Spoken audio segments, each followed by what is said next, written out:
예수께서 베다니 나병 환자 시몬의 집에서 식사하실 때 한 여자가 매우 값진 향유 곧 순전한 나드 한 옥합을 가지고 와서 그 옥합을 깨뜨려 예수의 머리에 부으니 어떤 사람들이 화를 내어 서로 말하되 어찌하여 이 향유를 허비하는가.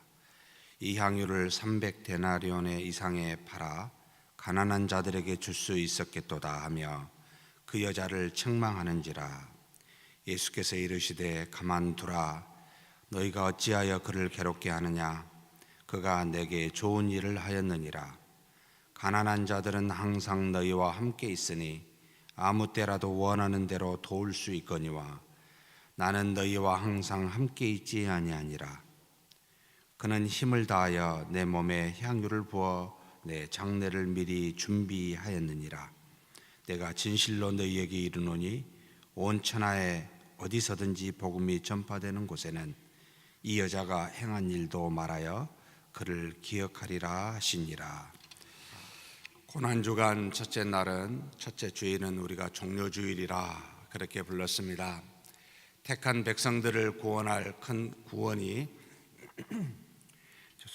유대를 대표하는 예루살렘에 임하였음을 만방에 알리면서 그렇게 입성하는 날이 종려주일입니다. 검을 가지고 정복의 왕으로 온 것이 아니요 죽음으로 대신 죄를 속죄하는 화평의 왕으로 이 땅에 오셨음을 보이셨습니다. 말을 타고 오는 위대한 왕으로 오신 것이 아니라 낙이 새끼를 타고 온 겸손의 왕으로 오셨습니다. 당시에 힘 있는 자들과 있는 자들과 강한 자들의 친구로운 것이 아니라 힘없는 자들과 가난한 자들과 약한 자들과 병자들의 친구로 오셨기에 대제사장들과 바리새인들과 장로들이 예수님을 환영하거나 그렇게 환영을 받았던 것이 아니라 일반 서민의 백성들의 환영을 받으시고 예루살렘에 입성하신 분이 예수님이요 그날이 종려주일입니다. 그리고 둘째 날 월요일은 성전 청결의 날이라 라고 그렇게 칭하였습니다. 예루살렘에 들어가서 첫 번째 한 일이 바로 성전에 들어가서 성전을 정결케 하는 날이었기 때문에 그렇습니다. 하나님의 집은 하나님이 계시는 거룩한 집으로서 만민이 기도하는 집인데 장사와 강도의 소굴로 만들었으니 거룩한 곳에 가정한 것을 다 쫓아내신 것이 바로 성전 청결의 날 예수님이 하신 행위였습니다. 예수님이 이 땅에 오셔서 하신 일이, 그리고 하셔야만 일이, 하신 일의 목적이 바로 성전이 될 택한 자들의 죄를 없애고 거룩하게 만드는 일이심을 바로 이 성전 청결을 통해 우리에게 보여주셨습니다. 지금까지는 화려하고 웅장하게 만들어진 건물이 하나님의 임재한 성전이었지만, 그러나 이제 이 건물은 허물어지고 3일 만에 다시 살아나는 자신이 거룩한 전임을 알리시기 위해서 일주일 내내 성전에 머무시면서 하나님의 말씀을 백성들에게 전하십니다. 그리고 예수님을 믿는 모든 사람이 이제 예수님처럼 그와 같은 거룩한 전 성전이 될 것임을 가르치십니다.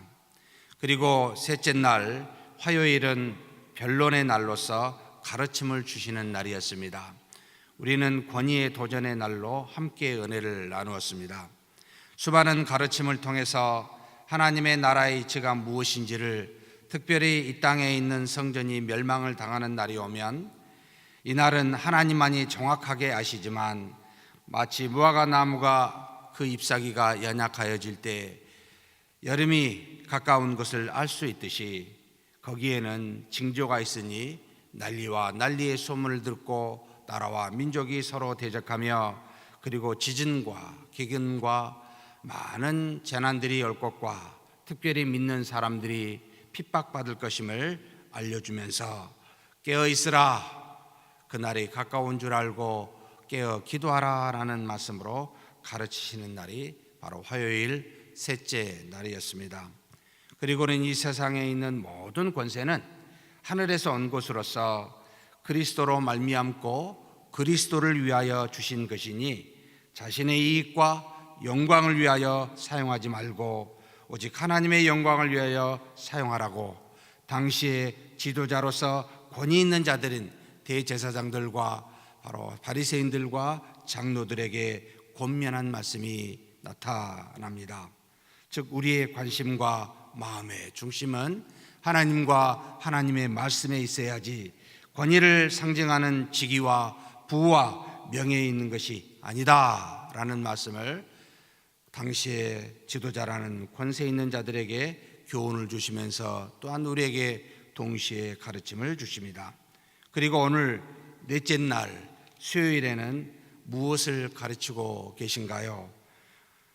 마가복음 14장 1절에서 11절로 간단히 이 넷째 날 수요일에 대해서 기록하고 있습니다. 마가는 화요일과 같이 예수님께서 무슨 교훈으로 가르치시기보다는 이 넷째 날 수요일은 예수님께서 어떤 행함과 그리고 주변 환경에 대해서만 말하는 것으로 우리에게 교훈을 주십니다. 두 가지 측면으로 주변 환경이 어떠한지를 보여주고 예수님이 행하시는 일 한 가지를 말씀하며 우리에게 교훈을 주는 날이 어쩌면 잠깐 쉬고 가는 날이 넷째 날인 수요일이 되겠습니다. 주변 상황 두 가지는 마태복음 먼저 1절에서 2절 말씀에 나타납니다. 당시에 최고의 권력자들인 대제사장들과 그리고 서기관들이 어떤 반응을 하고 있는지를 보여주고 있습니다. 예수를 흉계로 잡아 죽일 방도를 구하고 있는 모습이었습니다. 유월절 명절에 그런 일들을 하게 되면 밀란이 날까 두려워서 유월절과 그에 따른 무교절 일주일은 피하자고 서로 모의하는 장면이 나타납니다. 예수님을 흉계로 잡아 죽일 방도를 구하는데 이 명절 때 하면은 자신들에게 손해니까 다른 날 하자고 그렇게 말하고 있습니다. 유월절 명절에 하면 밀란이 날까 두려우니까 유월절이 아닌 무교절이 아닌 날을 하자고 하는 것이지요. 세상은 언제나 사람을 살리는 데 관심이 있는 것이 아니라 비난하고 죽이는 데만 관심이 가 있습니다. 자신의 권위와 이익을 위해서는 수단과 방법을 가리지 않으며 심지어 이에 도전하는 사람은 결코 좌시하지 않는 것이 바로 세상의 이치입니다. 모든 힘과 이익이 사람에게 인정받는 인기에 있음을 그들은 너무나도 잘 알고 있기에 사람들에게 책을 잡히지 아니하고 자신의 편으로 만들기 위해서 그들은 항상 묘수를 찾는 자들입니다. 혼자서는 이런 악을 행하기에는 양심에 꺼리고 두려우니까 항상 악을 행하는 사람들은 비슷한 권력을 가진 대제사장들과 서기관들이 모여 집단으로 흉계를 모의하는 특성을 갖습니다. 여러분, 죄의 특성은 항상 집단으로 하는 모습이라는 말입니다. 그런데 의인들의 모습은 어떠한가요?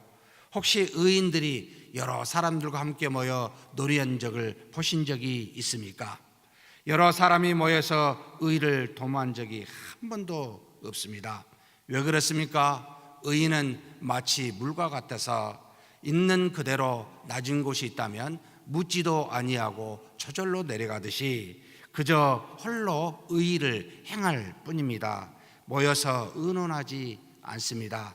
그래서 우리는 무엇이 악이고 무엇이 선인지를 알지 모를 때는 여러분 그 특성을 보며 분별할 수가 있습니다. 모의하는가 아니면 홀로 행하는가의 차이입니다. 오직 의를 행하는 저와 여러분이 되기를 주의 이름으로 축복합니다. 두 번째로 예수님의 제자들의 모습이 나타납니다. 고난주간에 예수님의 제자들의 모습은 거의 드러나지 않습니다. 드러난 것이 있다면 강력한 권력 앞에 힘 있는 사람들 앞에 자신의 생명의 위협이 있었을 때 그들은 예수님을 거부하고 심지어 배반하는 연약한 모습만이 드러나고 있을 뿐입니다. 평소에는 그렇게 주님을 위해서 목숨까지 내놓겠나라고 무엇이든지 할 수 있는 것처럼 장담했던 이 제자들이 막상 고난주간 힘 있는 자들 앞에서, 이제는 예수님의 죽음이 임박한 환경 앞에서 그들은 막상 위협에 부딪히니 돌아서는, 배반하는 우리들의 자화상을 보여주고 있습니다. 14장 10절에서 11절에 가룟 유다가 이 중에 등장합니다. 모든 돌아가는 상황을 재빠르게 판단하는 그는 어차피 죽을 예수를 따르지 말고 오히려 그를 넘겨 돈을 버는 것이 현명하다는 생각을, 지극히 세상 사람들이 하는 생각을 하게 됩니다. 그래서 그는 모든 환경, 이미 이 해는 지는 해이고 떠오르는 해에 가는 것이 옳다라고 하는 그의 상황 판단에 의거하여 그는 예수를 넘겨주려고 대제사장들을 찾아갑니다. 내일 배반의 날에 좀 더 자세히 살펴보겠지만은, 언제나 죄는 밖에서부터 출발한 것이 아니라 안에서부터 출발함을 기억하십시오.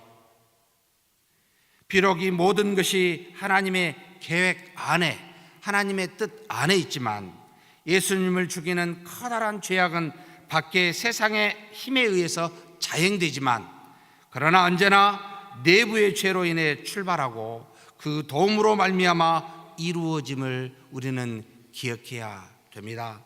결국 모든 악은 여러분, 우리 자신 안에서, 우리 교회 안에서부터 출발하여 엄청난 결과를 가져온다는 것을 우리는 우리 교회의 역사만 보아도 금방 알 수가 있습니다. 그러므로 우리 자신의 죄를, 우리 교회의 내부의 죄를 유념하여 살피고 항상 그 죄가 있다면 회개하는, 돌이키는 저와 여러분이 되기를 주의 이름으로 축복합니다. 대제사장들이 이 유다의 말을 듣고 기뻐하며 상응하는 돈을 주기로 약속합니다. 그렇지 않아도 죽이기로 마음먹었는데, 구체적으로 어떻게 행할지 모를 때, 명절의 기간은 피해야 되겠는데, 아니나 다를까 누군가 찾아와서 도움을 청하는 거였습니다. 바로 이 가룟 유다였지요. 예수님을 너무나 잘 아는 12 제자 중에 한 사람이었기에 대제사장들은 하나님이 주신 기회라고 그들은 생각했습니다. 어쩌면 우리는 이렇게 예수 그리스도를 죽이는 것이 하나님의 뜻이라고 생각하는, 말씀을 가지고 가르치는 대제사장들의 생각에서, 그들의 입에서 나오는 것일까요? 우리가 자행하는 모든 것이, 여러분, 자행하는 악이 우리가 교회의 역사를 통해 보면 하나님의 이름으로, 교회의 이름으로 자행하고 있다는 것을 우리는 아셔야 합니다. 정말 하나님 앞에 묻고 기도하지 않을 수가 없습니다. 말씀을 읽지 않을 수가 없습니다. 우리가 행하는 것이 정당한 것이라고 말할 때에 여러분, 과연 그것이 맞는 걸까요? 대제사장들은 이제 어떻게 시행할지, 어떻게 넘겨줄지만 의논합니다. 이제는 기회가 왔으니까요. 그것도 가장 잘하는, 예수님을 잘하는 제자로부터 정보를 얻었으니까요. 사랑하는 성도 여러분, 죄는 죄대로 가고 의는 의대로 가는 것이 하나님의 뜻이었습니다. 죄는 죄의 길을 따라갈 수밖에 없고 의인은 의를 따라갈 수밖에 없는 것이 하나님이 보여주신 모습입니다. 그렇다면 저와 여러분은 과연 어디의 모습에 속해 있습니까? 그리스도인이지만, 그리스도를 믿고 있는 자들이지만 말씀을 따라 행하는 자에 속해 있나요? 말씀을 가지고 판단하며 사람을 정죄하고 죽이는 일에 참여하고 있습니까? 돌아보지 않을 수가 없습니다. 저도 마찬가지입니다. 목사라는 이름으로 성도를 향하여 정죄하거나 그들에게 아픔을 주고 그들에게 죽임을 주는 그런 싹군 목자는 아닌가 돌아보지 않을 수가 없습니다. 장로라는 이름으로, 안수집사나 권사라는 이름으로 여러분 성도를 판단하여 그들에게 죄를 그들에게 아픔을, 악을 행하고 있지는 않습니까? 그리고는 오늘 읽은 본문에 예수님의 한 가지 행적이 나타납니다. 강력한 당시의 악한 권세 잡은 자들의 행적이 어떠하고 예수님의 제자 중에 가룟 유다의 행적이 어떠한지를, 상황이 어떠한지를 이 마가는 기록하고 난 다음에 이제는 예수님 자신이 어떤 행함을 보여주고 있는지 우리에게 나타내주고 있습니다. 바로 우리가 읽은 본문의 말씀입니다. 예수님이 행한 장소는 예루살렘이 아니었습니다. 바로 예루살렘에서 3km 정도 떨어진 이 베다니에서 뭔가를 행하십니다. 베다니 하면 마리아, 마르다, 죽었다가 다시 살아난 나사로가 사는 동네였습니다. 그래서 예수님은 늘 그 집에 가서 거하여 그들과 함께 있곤 했습니다. 고난 주간 때도 주일, 월요일 밤은 아마도 예루살렘에서 가르치시다가 이 베다니에 가서 주무시고 돌아오신 그런 모습으로 나타납니다. 그런데 오늘 읽은 본문의 말씀은 마리아와 마르다의 집이 아닙니다. 그들의 집에 있는 것이 아니라 바로 이 베다니의 나병 환자 시몬의 집이라고 말하고 있습니다. 가난한 자들의 집에만 계시는 것이 아니라 당시에 하나님으로부터 징계를 받아 버림을 받았다는 나병, 전염병이요 부정한 자라는 인식 때문에 나병 환자의 근처도 가지 않았을 뿐만 아니라 가까이 오면 돌로 쳐서 쫓아내는 유대인들의 풍습이 있었는데 예수님께서는 나병 환자 시몬의 집에서 그냥 잠깐 들리는 것도 아니요 식사를 하시고 계시는 장면이 나타납니다. 유대인들의 눈에는 파격적인 모습이었습니다. 무슨 말입니까? 이것이 예수님이 어떤 분이신지를 상징적으로 모두에게, 지금 우리에게 너무나 잘 보여주고 있습니다. 예수님은 가난한 자에게, 당시에 소외된 자에게, 당시에 아프고 고통하는 환자에게 그들의 친구요, 그들을 위해서 왔노라고 우리 모두에게 가르쳐주고 있는 모습입니다. 아마도 나병 환자 시몬은 나병이 걸린 뒤에 사람들이 자신의 집을 찾은 것이 바로 이때가 처음이었을 겁니다. 없는 자, 소외된 자, 고통하는 자에게 구원이 있음을 보여주시는 주님의 아름다운 가르침을 주님께서는 몸소 행하심으로 보여주고 계십니다. 사랑하는 성도 여러분, 그리스도인이라면 무엇으로 드러나야 될까요? 자신의 이익을 따라 무엇을 주장하여 다른 사람에게 더 위에 군림하는 모습으로 드러나야 되는 걸까요? 아니면 이처럼 예수님과 같이 없는 자, 소외된 자, 병든 자, 심지어 다른 사람으로부터 핍박을 받는 자와 함께하며 그들의 아픔을 돌아보고 그들을 도와주는 모습으로 드러나야 되는 것일까요? 우리는 너무나도 말하지 않아도 스스로 알게 됩니다. 예수님의 모습을 보면서 그리스도인이 어떠해야 될지를 가르쳐주고 있는 그 은혜 때문이지요. 그런데 여기에 한 여인이 손님으로 와 있습니다. 이 여인이 종종 요한복음 12장 1절에서 8절에 나오는 나사로의 누이 마리아와 같은 여자로 여겨지고 있습니다. 그런데 요한복음에 나온 것과 지금 여기 마가복음과 그리고 마태복음에 나온 이 두 가지 향유 사건은 사실 같은 배단이지만 다른 장소에서 다른 사람에 의해서 다르게 부어지고 있음을 우리는 성경을 읽어보면 금방 알 수가 있습니다. 아마도 이 여인은 종종 7 귀신이 쫓겨남을 받은 막달라 마리아라고 여겨지기도 하지만, 그러나 같은 사건을 다룬 마태복음 26장이나 여기 마가복음 14장에 나온 어디에도 그의 이름은 찾을 수가 없어 그저 추측할 따름입니다. 아무튼 한 여인이 이 나병 환자 시몬의 집에서 예수님께서 식사하실 때 그에게 가까이 나옵니다. 그리고는 자신이 가진 값비싼 나드라는 향유, 당시에 아주 비싼 향유였습니다. 한 옥합을 가지고 와서 그것을 깨뜨려 예수님의 머리에 붓습니다. 값어치가 약 300데나리온이나 나온다고 한 제자가 증거하면서 300일의 봉급에 해당되는 이 300데나리온은 지금으로 말하면 하루에 10만 원이라는 노동자의 그 싹을 말하면 300일, 약 3천만 원 정도 되는 그만한 상당의 값어치가 있는 그런 향유였습니다. 어떤 사람들이 아마도 가룟 유다인지도 모르겠습니다만 화를 내면서 이 여인에게 말합니다. 제자들이었죠. 어찌하여 향유를 허비하는가?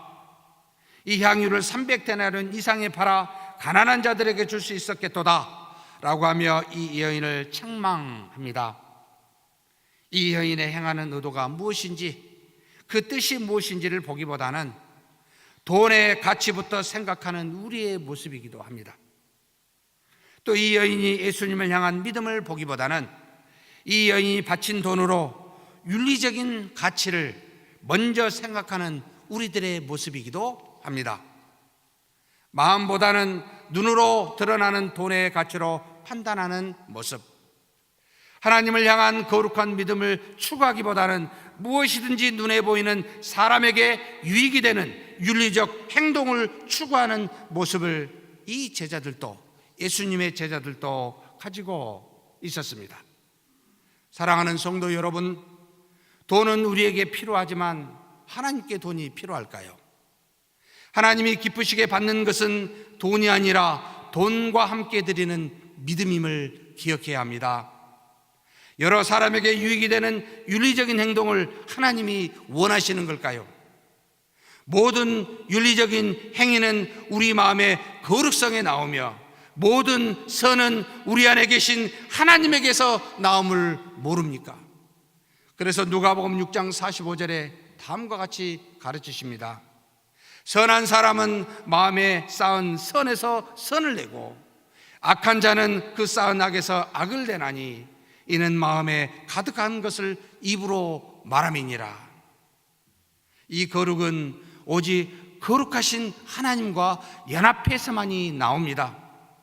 하나님과 연합하는 말씀과 기도로만 거룩해진다는 말입니다. 그래서 디모데전서 4장 5절에 같이 한번 읽겠습니다. 하나님의 말씀과 기도로 거룩하여 짐이라. 짧은 말씀이지만 너무나 핵심적인 말씀이지요. 디모데전서 4장 5절 말씀 같이 한번 읽겠습니다. 하나님의 말씀과 기도로 거룩하여 짐이라. 말씀과 기도가 없으면 거룩이 없고, 이 거룩이 없으면 여러분 선함도 없다는 말입니다. 그래서 말씀과 기도가 없는 여러분 선한 행위는 기억하십시오. 결국 자신의 유익을 추구하는 거짓 선행임을 알라는 말입니다. 그래서 예수께서 그들에게 말씀하십니다. 마가복음 14장 6절에 뭐라 합니까? 같이 한번 읽겠습니다. 예수께서 이르시되 가만두라. 너희가 어찌하여 그를 괴롭게 하느냐? 그가 내게 좋은 일을 하였느니라. 예수님께서는 그를 괴롭게 하지 말고 내버려 두라고 말씀하십니다. 그리고 그는 예수님께 좋은 일을 하고 있다고 말씀하고 계십니다. 주님을 기쁘시게 하는 일이 여러분 모든 능력과 선을 향하는 근원임을 알라는 말입니다. 가난한 사람들은 항상 14장 7절에 다음과 같이 첨가해서 가르치십니다. 가난한 자들은 항상 너희와 함께 있으니 아무 때라도 원하는 대로 도울 수 있거니와 나는 너희와 항상 함께 있지 아니하리라. 믿음을 가진 자라면 선을 언제든지 행할 수 있지만, 그러나 믿음으로 하나님께 나오는 일은 항상 할 수 있는 일이 그렇게 쉽게 되는 일이 아니라는 말입니다. 사랑하는 성도 여러분, 때가 주어질 때에 말씀과 기도로 거룩하게 되기를 축복합니다. 그러고 싶어도 그러지 못할 때가 옵니다. 예배를 드릴 수 있을 때 최선을 다하여 예배를 드리십시오. 그러지 못할 때가 온다는 말입니다. 말씀과 기도하지 아니하고 예배드리지 아니하면 어찌 거룩함이 이루어지며, 거룩함이 없는데 어찌 그 속에서 하나님의 기쁘시게 하는 선한 행위가 나올 수가 있겠습니까?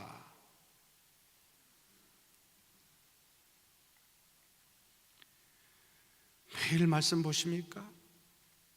매일 하나님 앞에 엎드려 기도하십니까? 주어진 예배 시간에 나와 항상 하나님께 예배를 드리십니까? 그렇다면 의지하지 않더라도, 힘써 행하지 않더라도 그 안에 계신 하나님께서 우리로 저절로 선을 행하게 하는 놀라운 역사가 있다는 말입니다. 그러니 괴롭게 하지 말라고, 내버려 두라고, 그는 좋은 일을 하고 있노라고, 내게 좋은 일을 하고 있노라고 말씀하고 있는 겁니다. 예수님께서는 제자들에게 이 여인이 자신에게 향유를 부은 이유를 그제서야 설명하십니다. 같이 한번 읽겠습니다. 8절 9절 말씀입니다. 그는 힘을 다하여 내 몸에 향유를 부어 내 장례를 미리 준비하였느니라. 내가 진실로 너희에게 이르노니 온 천하에 어디서든지 복음이 전파되는 곳에는 이 여자가 행한 일도 말하여 그를 기억하리라 하시니라. 무엇을 준비했다고요? 이 향유로 자기에게 부은 이유는 내 장례를 미리 준비하였느니라. 이 여인이 향유를 부어 예수님께 대한 지극한 사랑을 그는 표현하였지만, 그러나 그 사랑의 표현이 예수님 자신의 장례를 준비하는 하나님의 섭리를 이루고 있음을 지금 가르치고 있습니다. 여인이 의도했겠습니까? 이것은 예수님의 장례야 생각했겠습니까? 아니요. 그는 그저 예수님을 사랑하여 예수님께 나와 그 사랑을 표현하고 싶어 자신이 가진 향유 전 재산입니다. 그래서 힘써라는 말을 쓰고 있습니다. 힘써 나와 예수님께 표현한 것이 바로 예수님의 죽음에 대한 장례를 예비하는 것이라고 가르칩니다. 예수님께서 인류의 죄를 속량하시고 택한 자를 구원하시기 위해 십자가에 죽으실 때에 여러분, 장례도 치르지 아니하고 허겁지겁 무덤에 묻히며 또 자신의 무덤도 아니라 아리마대 요셉이라는 남의 무덤을 빌려 누울 것임을 예수님은 아시고 하나님도 아셨습니다. 그래서 하나님께서는 미리 이 여인의 사랑을 통해 예수님의 장례를 예비하고 계셨습니다.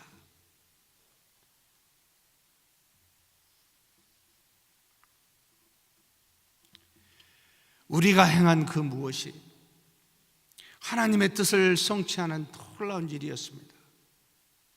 우리는 그저 생각 없이 주님을 향한 사랑이 예수님의 죽음을 예비하고 장례를 미리 주는 참 놀라운 일입니다. 저와 여러분은 무슨 일로 주님의 섭리에 동참하며 주님을 사랑하고 있는지요? 예수님의 죽음을 무엇으로 우리는 동참하고 있는지요? 이 여인이 알고 이런 일을 하는 것이 아니지만 예수님께 대한 그의 사랑이 하나님의 뜻을 성취하고 있는 장면입니다. 사랑하는 성도 여러분, 우리는 오늘 하루 돌아보십시다. 무엇으로 주님을 사랑할까? 어제는 무엇으로 우리를 바쳐 죽으며 헌신할까 생각했다면 오늘은 무엇으로 주님을 사랑하며 그 사랑으로 혹 주님의 죽음의 그 어떤 것에 동참할 수 있을까 고민하는 하루가 되었으면 좋겠습니다. 오늘 하루 동안 주님께 무엇을 드려야 될지, 무엇을 사랑해야 될지 고민하며 보내는 복된 날이 되기를 주님의 이름으로 축복합니다. 하나님 아버지, 감사합니다. 우리는 미래를 알 수 없는 어리석은 자이지만 주님을 사랑하여 주님과 연합하여 거룩한 자가 되기 위하여 말씀과 기도로 이렇게 나옵니다. 그러나 주님을 사랑하는 우리의 모습이 하나님의 뜻을 이 땅에 성취하는 놀라운 역사가 이 한 여인의 향유 옥합을 드리는 이 여인의 이름과 같이 우리에게도 그렇게 이루어지게 하여 주옵소서. 힘써 말씀과 기도로 거룩한 자 되게 하여 주시고, 오늘 하루 동안 주님을 사랑하는 그 어떤 행함이 이루어질 수 있도록 주님 도우시고 인도하여 주시옵소서. 우리 주님 예수님의 이름으로 기도하옵나이다. 아멘.